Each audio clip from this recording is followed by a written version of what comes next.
Chaque année, le public espère la longue échappée victorieuse au mois de juillet. L'exploit individuel, le combat entre un homme et un peloton, ont fait la légende du Tour de France.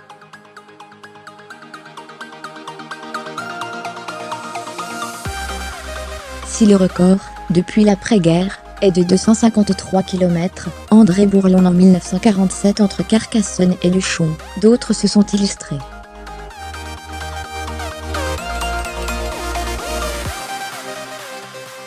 C'est le cas de Christophe Agnolotto, vainqueur à Limoges en 2000 après 128 km en solitaire.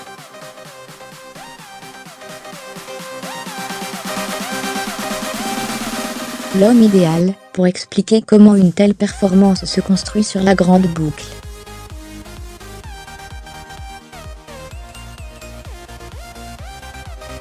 Suivez le guide. Les qualités individuelles d'un baroudeur. Un baroudeur ne doit pas être mauvais en montagne, pas mauvais pour rouler, et c'est bien d'avoir une petite pointe de vitesse au sprint en cas d'arrivée groupée dans un petit groupe.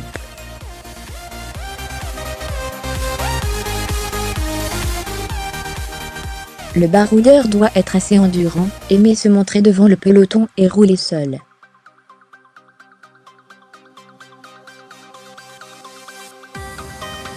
On a toujours la facilité de rester dans le peloton.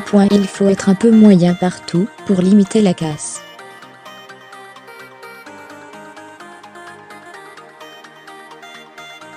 Un parcours propice. Une échappée se prévoit par rapport au parcours.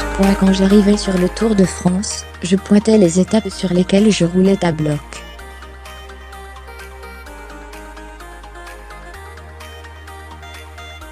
En 2000, quand je gagnais Limoges, j'avais pointé l'étape de la veille, mais j'avais raté le coup, car j'avais uriné avec le maillot jaune, l'orange à la berre, lors du départ fictif, et le temps de rentrer, la bonne échappée était partie dans cette 6e étape.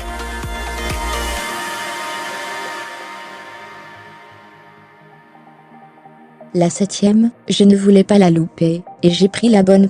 Il faut cibler les étapes qui nous conviennent, sur des parcours qui peuvent permettre d'aller au bout.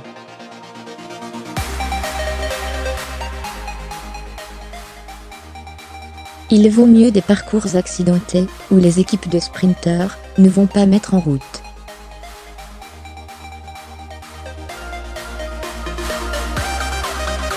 Sur des parcours plats, c'est rare que le peloton laisse une échappée aller au bout.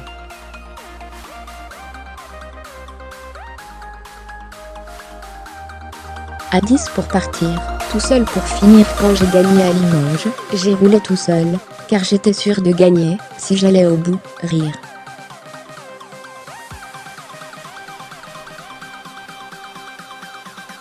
J'étais en forme. Je savais qu'il y avait un coup à faire. J'étais avec Jackie Durand, et j'ai attaqué au pied d'un col, car si on arrivait tous les deux, il était assez rapide, et assez malin pour me battre.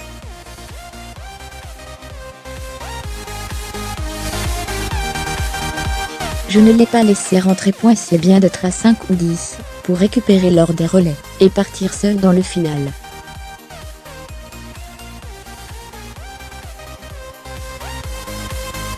J'avais fait pareil sur une étape du Tour de Suisse. Une question de réussite, il faut prendre la bonne échappée.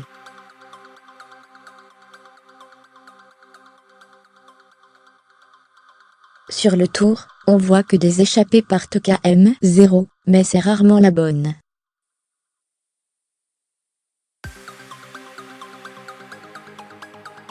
À mon époque, ça partait au bout d'1 heure. Parfois, c'est un coup de chance.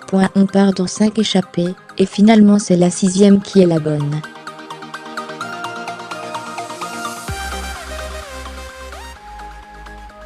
Il faut un peu de réussite. Le moment où on sait que c'est gagné, on sait que c'est la bonne échappée, quand on sent que le peloton en a marre de rouler derrière.